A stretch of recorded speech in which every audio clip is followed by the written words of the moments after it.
Good afternoon and welcome to Cengage.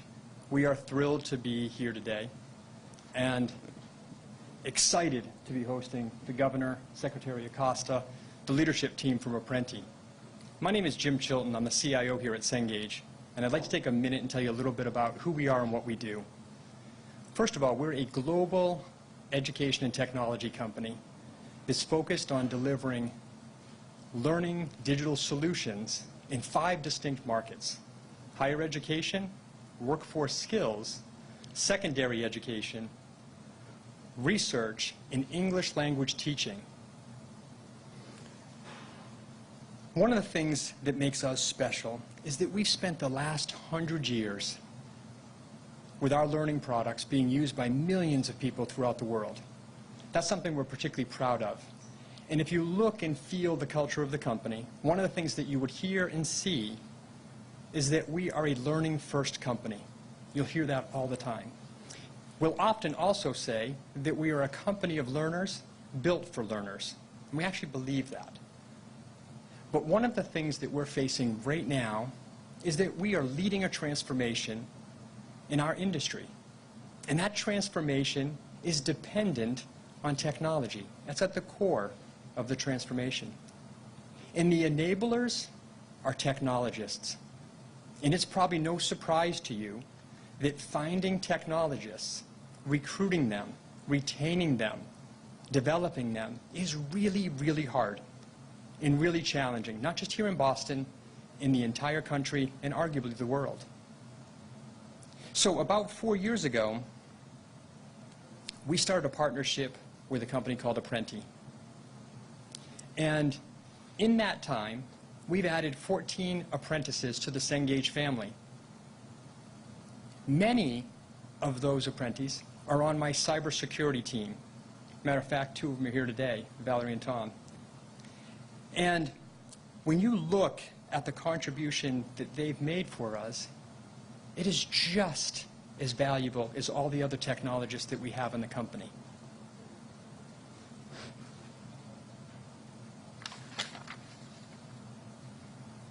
Apprenti has done something special.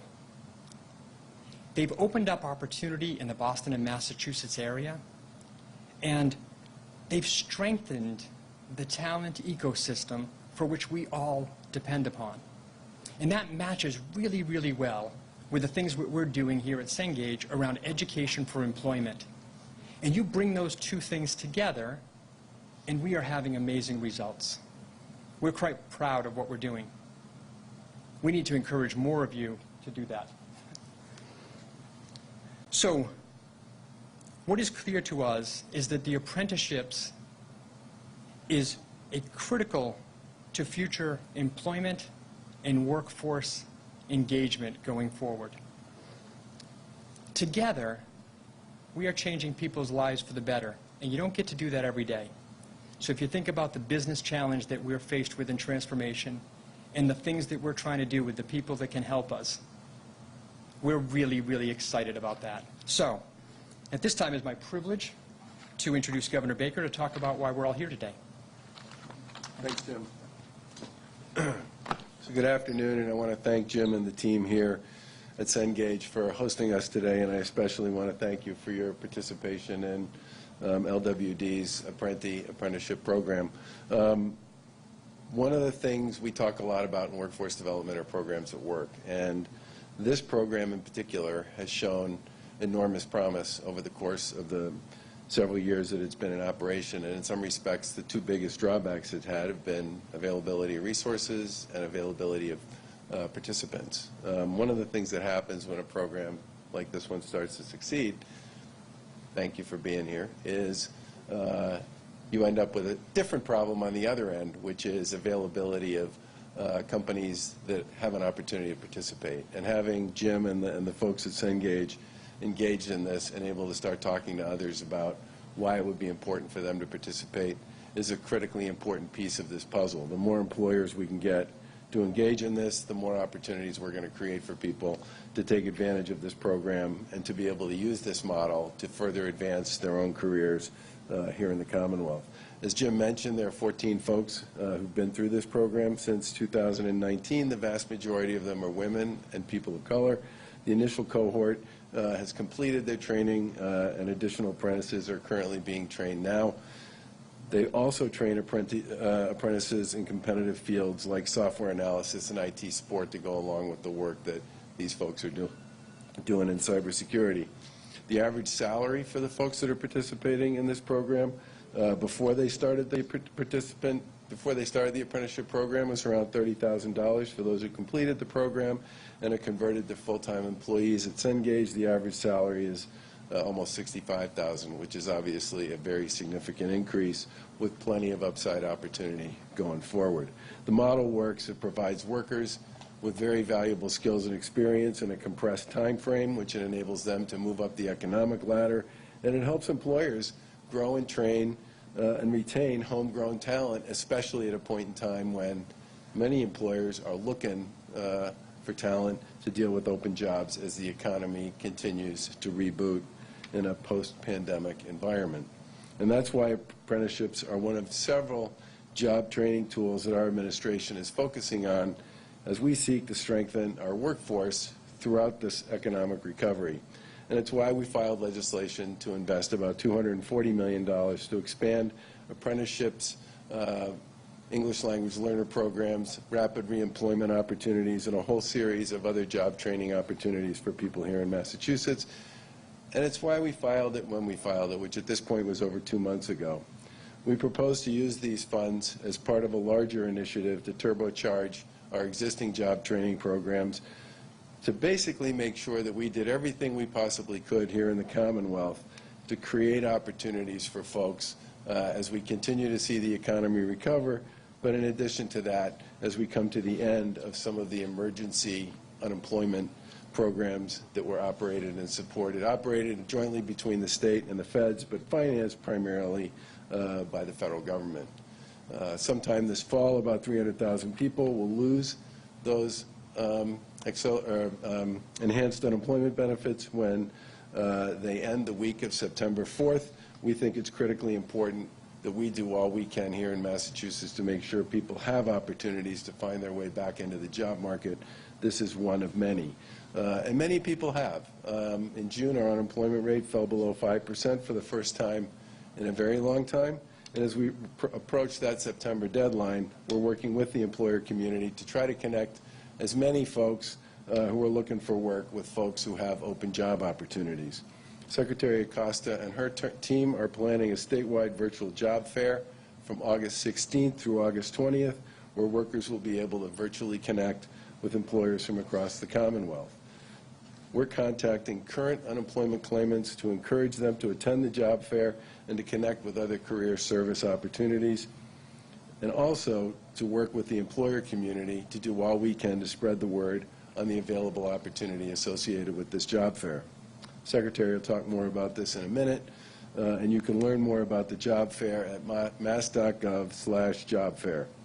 Events that connect workers with open job opportunities is one piece of the puzzle, but we need to take a comprehensive approach so that we can strengthen our workforce for the future.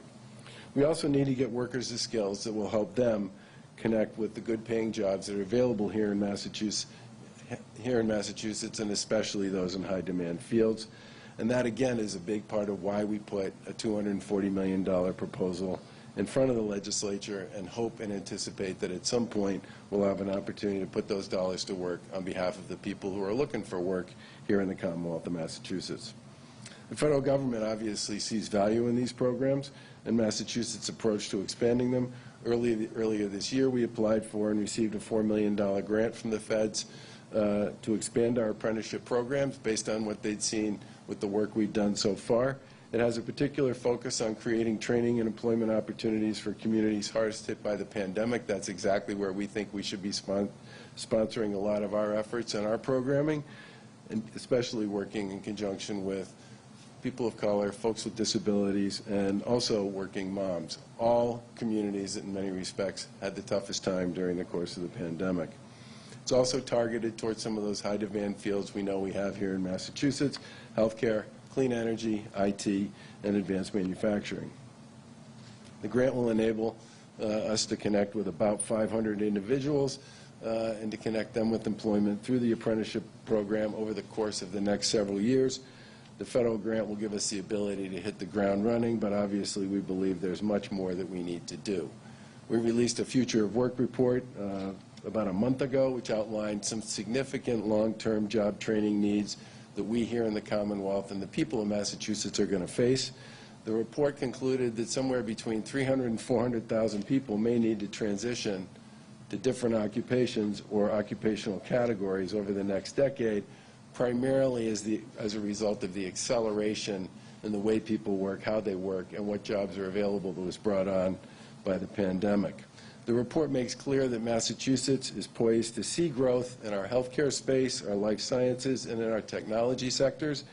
And they're exciting fields that have lots of good paying jobs and opportunities, but it's going to be critical that we do all we can to make sure that people can access those skills and those fields as they enter back into the workforce. And that's why the job training funds generally and the ARPA proposal in particular is so important. We believe this is both a short-term need, but ultimately will be a long-term need as well. And we also believe that it's important to work on what we've said before, which is if you have programs at work, try to do more of them. And clearly, this apprenticeship model has proven on the limited basis to which it's been implemented so far to be very successful. And we really do hope we have an opportunity to turbocharge it and dramatically expand its footprint here in Massachusetts as we work to help people find their way back to work, and especially into jobs and opportunities that they can call a career. And with that, I will turn it over to Secretary Acosta to talk a little bit more about the details around all of this. Well, good afternoon, everyone. On this gorgeous, very warm day. Thank you, Governor. And thank you, Jim, for having us here today. I remember standing right there in 2019 when we launched Apprenti here in Boston, and Cengage was one of five of our initial companies that just jumped right in to take advantage of this incredible opportunity. And I could not be happier with the way the program is going. I need about 10,000 more gyms in the Commonwealth to make sure that we are taking up the talent that's in our waiting list right now for Apprenti. We have an incredible pipeline of people that are waiting to be trained and waiting to work in your companies. And I can't tell you how many times I hear from employers that they are looking for people, they can't find people. We're offering you an opportunity here, especially in the IT space. If you are looking for anyone in the IT space, please contact my office, and I'd be happy to connect you to Apprenti, or contact Apprenti directly, because we have talent just waiting for you. I want to recognize Dan Weigel and Ethan that are here from Apprenti, that have been partners with us from the very, very beginning. And again, very happy that you have traveled from Washington to be now in Boston as another home for this incredible program. You know, as the Governor mentioned, we are preparing right now for 3,000 unemployed workers to lose their federal unemployment insurance the week ending September 4th. This is an unprecedented reality stemming from pandemic-related challenges that lasted for over a year. My office is fully engaged in this reality, and we have amped up our efforts to help people get back to work. It's important to know that there are about 200,000 jobs available across the state, and we are committed to connecting the unemployed and underemployed to businesses and organizations that have good quality jobs. We created a new reemployment center that opened on August 2nd in Boston, offering appointments to help answer any unemployment benefits questions and to connect job seekers to the many services available. We have been actively engaging with both unemployed workers and our employers through emails, webinars, social media, and our website. And as the Governor mentioned, we are about to launch the biggest job fair in the state's history the week of Monday, August 16th. The Massachusetts Virtual Job Fair is a free 5-day event that will directly connect job seekers to employers. And I'm very happy to say that as of this morning, we have almost 1,000 employers already registered and almost 4,000 job seekers already registered. and we're going to continue to make sure that we get even more. Those numbers are increasing by the minute. In addition to these recent efforts, longer-standing initiatives like our apprenticeship program show value for both employers and workers. The Apprenti program here at Cengage is an excellent example, and this is why I'm so glad to be here today. The governor talked about the impact of the program for Cengage. The results are life-changing for the unemployed and underemployed, which we know are overwhelmingly Black, Latinos, and women. To all of you at Cengage, I thank you for participating and providing opportunities to these apprentices. The role Apprenti plays here at Cengage and beyond is critical. Since we began our partnership in 2019, Apprenti has registered 83 apprentices. 84% of Apprenti's recent graduates are Black, Latino, women, and veterans. And while for our apprenticeship program overall, the top occupations still are in the trades, electricians, carpenters, plumbers, and pipe fitters, significant efforts to expand technology, manufacturing, healthcare, and now even biotech and finance apprentices are all happening. These efforts are possible through our partnership with Apprenti, who has enrolled apprentices at Eversource, Harvard, Liberty Mutual, Mass General, MIT Lincoln Labs, VMware, Wayfair, and right here at Cengage.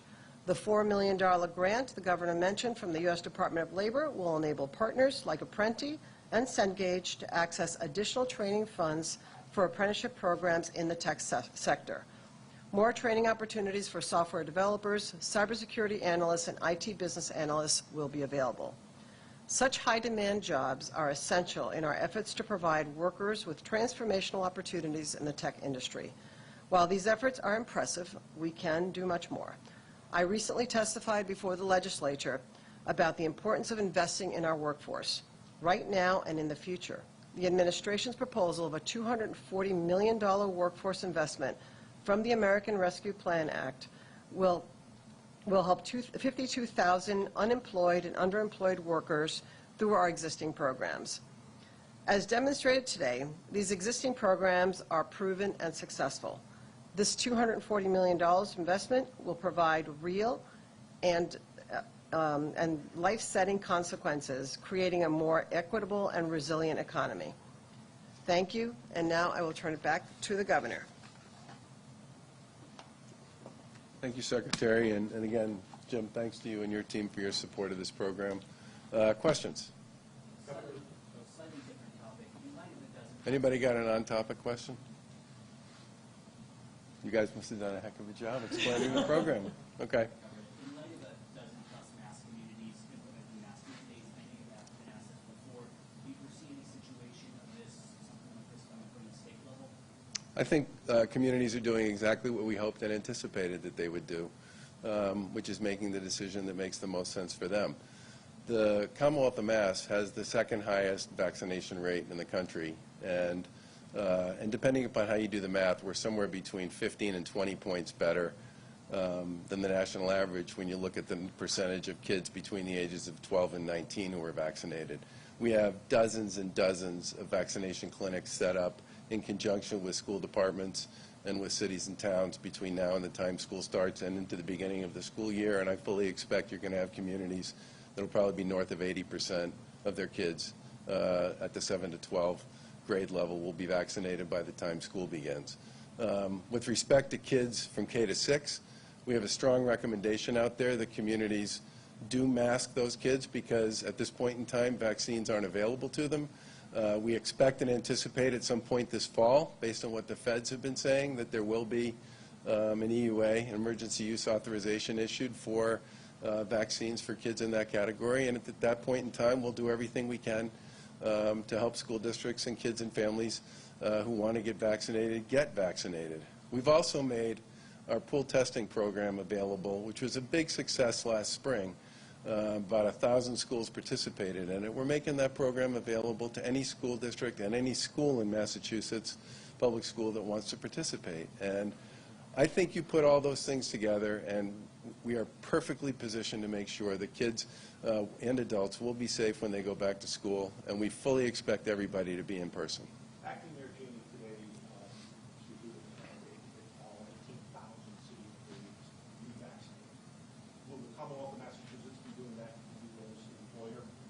I think we're talking to a lot of different folks about a variety of approaches to this.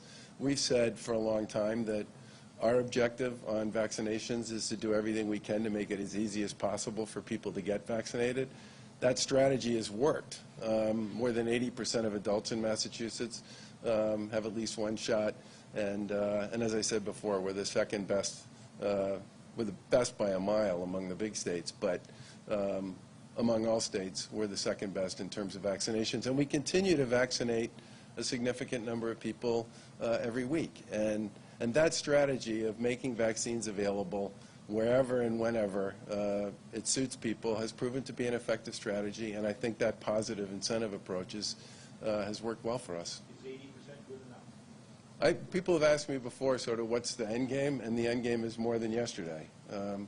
In a perfect world, I would like to make sure that everybody in Massachusetts has the opportunity to get vaccinated, and I hope we come up with a variety of approaches and strategies that makes it possible for them to all follow through and do it. The vaccines work. The vaccines work. I can't emphasize this point enough. They were put to, I think in some respects, Provincetown was as big a test as you could possibly put a vaccine through.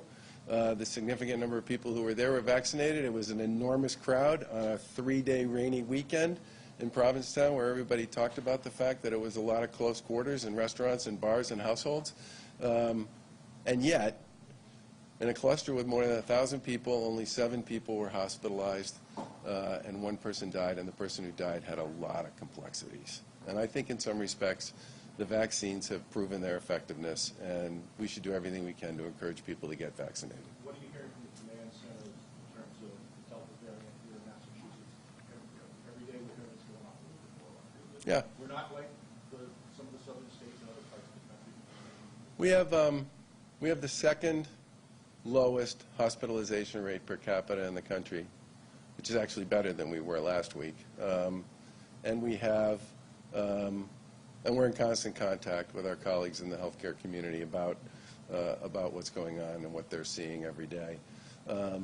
We continue to have case counts that are among the 10 or 12 lowest of any of the states in the country. We pay a lot of attention to those numbers, as we always have. But the other thing I would point out here is the more we get people vaccinated, the proxy of case counts relative to hospitalizations and deaths changes. If you get people vaccinated, there will be people who will test positive, but they're not going to get as sick as they would have if they weren't vaccinated.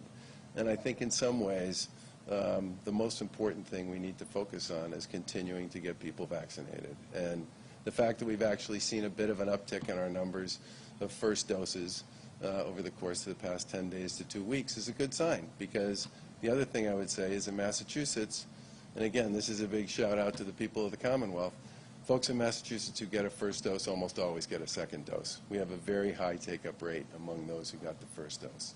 What was the other half of that question? Did I? You pretty much touched on it. Okay. What are you looking at? What factors are you looking at that if that changes, then the law will change? Well, I think the most important thing we need to do, not to break the record here, but is to focus on getting people vaccinated. The vaccines have proven that they work, and I really would like, by the way, to see the federal government acknowledge the fact that after 400 million doses and all of the evidence that's out there about the efficacy of these vaccines, I would really like to see them give them a final approval. I know for many people, in fact, one of the leaders at the Mass Nurses Association was quoted when asked how they would feel about a mandate, said, until we see the federal government issue a final approval, that's going to be something that we're going to have a problem with.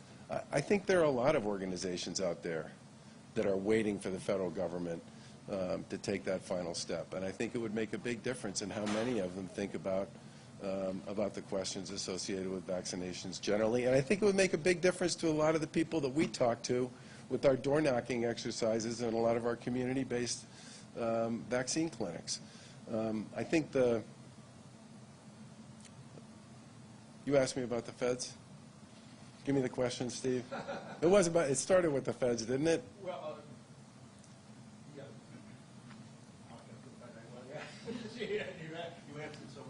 Yeah. It was just,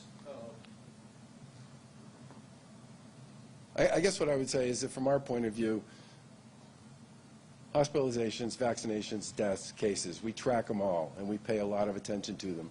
One of the reasons we made the decision to mandate vaccines for workers in long-term care facilities was we started to see cases creep up among folks who are in, I mean, we have very high vaccination rates both among residents and staff in long-term care. We're somewhere in the high 70s, I think, on the workforce, and we're in the low 90s or the high 80s on the residents. Those are among the highest numbers in the country. But with the Delta variant, one of the things we did see was after several months of very little infection rates, we still survey, we still test on a pretty regular basis inside long-term care facilities on a surveillance basis. And we went a long time there without seeing much of anything in terms of new cases. We did start to see some cases. They were almost inevitably brought into the facility by somebody who worked there.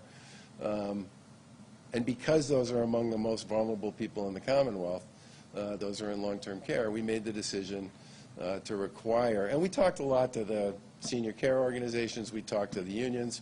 SEIU obviously has a big presence there. We really appreciate the fact that they support this.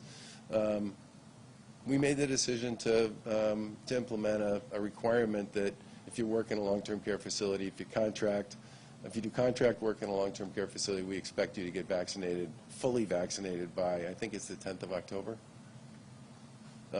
So basically, we're going to be very aggressive about the places and spaces where we believe we have the most significant concerns. I mean, one of the reasons we talked about a heavy recommendation on masks for people indoors, if you are somebody who is vulnerable to the vaccine or you're going to spend time with somebody who's vulnerable for the vaccine, is because that is in many respects the thing we want people most focused on, which is vulnerability issues associated with the populations that we come in contact with.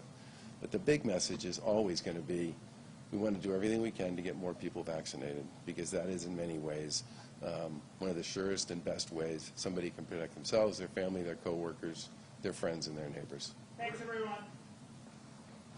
Thanks again for coming, and thanks again to Jim and the gang for their work, and congratulations to our graduates.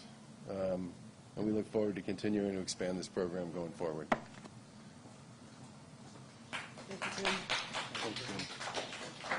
I'll see you tomorrow.